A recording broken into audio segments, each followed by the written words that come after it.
नमस्कार साथियों, तो कैसे हैं आप सब लोग। आई होप आप लोग बहुत अच्छे होंगे। जीडीएस का न्यू वैकेंसी आ चुका है, इसका फॉर्म अप्लाई भी स्टार्ट हो चुका है। कब से स्टार्ट हुआ है और कब तक फॉर्म अप्लाई चलने वाला है इसको बताएंगे। और इसमें टोटल पोस्ट जो है वो 28,000 प्लस है, इस पर भी डिस्कस करेंगे।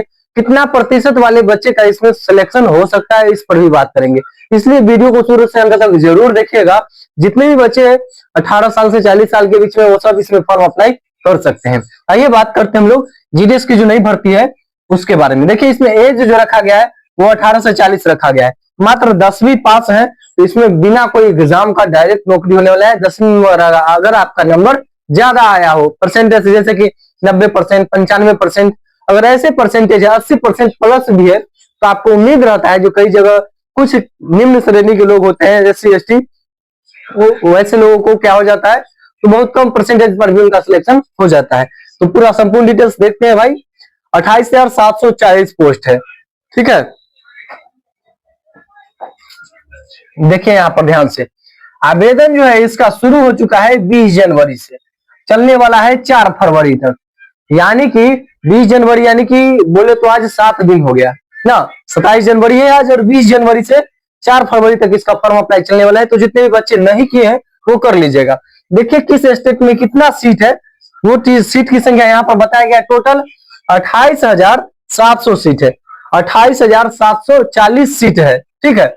जैसे कि यहाँ पर स्टेट का नाम दिया गया, आंध्र प्रदेश 1060 है, असम 639, बिहार 1347, छत्तीसगढ़ 1155, दिल्ली 42, गुजरात 1830, हरियाणा 270, हिमाचल प्रदेश 520, जम्मू एंड कश्मीर 267, झारखंड 908, और कर्नाटका में आपका 1023 है, केरला में 1691 है, मध्य प्रदेश 2120, महाराष्ट्र 3353, नॉर्थ ईस्ट में 1014, उड़ीसा में 1191, पंजाब 262, राजस्थान 634, तमिलनाडु 2009, तेलंगाना 609, उसका उत्तर प्रदेश यूपी 3169, उत्तराखंड 455, और अंतिम है वेस्ट बंगाल 445 था उत्तराखंड, और वेस्ट बंगाल 2982।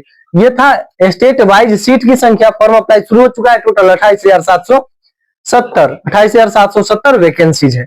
उसके बाद 18 से 40 एज रखा गया। ओबीसी के लिए 18 से 43, क्योंकि 3 साल का रिलैक्सेशन आता है, और SC ST के लिए आपको पता है 5 साल का एज रिलैक्सेशन, यानी 18 से 45 साल एज है तो फॉर्म भर सकते हैं।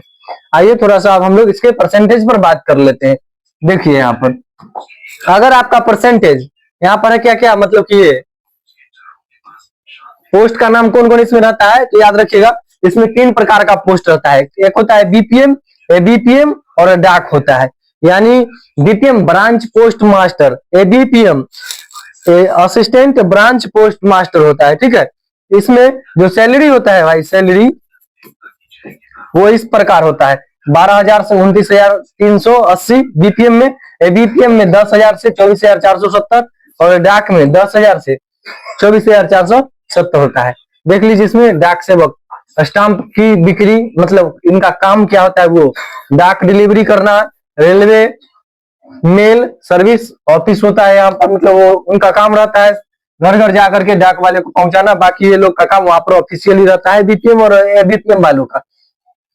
देख लीजिए फर्स्ट स्टेज में जो रिजल्ट आएगा भाई, वो कम से कम तो 83% से ऊपर वाले का ही आएगा। फिर कैटेगरी वाइज यहाँ पर दिया गया है, देख सकते हैं।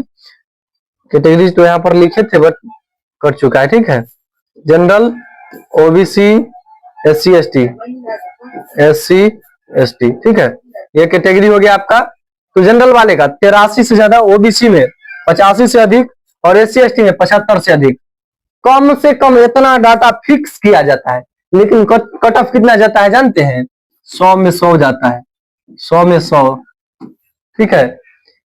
100 में 100 पहला वाला में तो 100 में 100 ही अक्सर दिखेगा, और थोड़ा बहुत अगर कम भी दिखेगा तो 98, 97, 99 इतना देखने को मिलेगा। इस सब प्रतिशत में मार्क्स आपका 10वीं में जो अधिक नंबर लाए होंगे उसके आधार पर, और कम से कम इसका 3 मेरिट लिस्ट निकलता है। कम से कम तो 3 निकलेगा, और अधिकतम तो 5-7 भी निकला है आज तक। हमने देखा है 44,000 जो वैकेंसी आया था उसमें देखा था सीट, मतलब ये मेरिट लिस्ट जो है लगभग 5 5+ ही आया था, उसमें 6-7 आया था, ठीक है, 5, 6, 7 मेरिट लिस्ट आया था उस बार। और इस बार भी आएगा तो कम से कम 3 आएगा। लीजिए जिसका 90% से अधिक मार्क्स है ना, अगर वही फॉर्म अप्लाई करेगा तो उसको सिलेक्शन लेने की उम्मीद है। और हाँ, अगर आप SC/ST कैटेगरी से अगर आप आते हैं, SC/ST कैटेगरी से अगर आप आते हैं, तो ऐसे स्थिति में अगर आपका 60% और 70% प्लस भी है तो भी आप फॉर्म भरिएगा। 60-70% अगर प्लस है, अगर फॉर्म भरिएगा तो आपका उम्मीद रहेगा। कुछ स्टेट जहां पर कट ऑफ कम जाता है वहां पर अगर आप फॉर्म भरिएगा तो आपका नौकरी होने का उम्मीद रहेगा, ठीक है। लेकिन जनरल और ओबीसी वाले के लिए 90-95 प्लस ही है तभी उम्मीद रखिएगा, नहीं तो 95 प्लस है तभी उम्मीद रहेगा। कोई कोई केस में हो जाता है 90 प्लस पर भी कहीं कहीं, अगर सीट की संख्या अधिक रहे तो। लेकिन हाँ, उससे कम वाले में जनरल, ओबीसी, ईडब्ल्यूएस को 90 से कम में फिर उपाय कहीं नहीं है। वास्तविकता यही है, ठीक है। तभी आप फॉर्म भरिएगा, नहीं तो फॉर्म भरने के लिए आप स्वतंत्र से जाकर के 100 रुपया लगता है, फॉर्म फीस से भर सकते हैं, ठीक है। मैं कुछ कह नहीं सकता हूँ, लेकिन हाँ, सिलेक्शन कैसे होता है वो मैं बता रहा था भाई, ठीक है। ये थोड़ा सा आगे देख लेते हैं।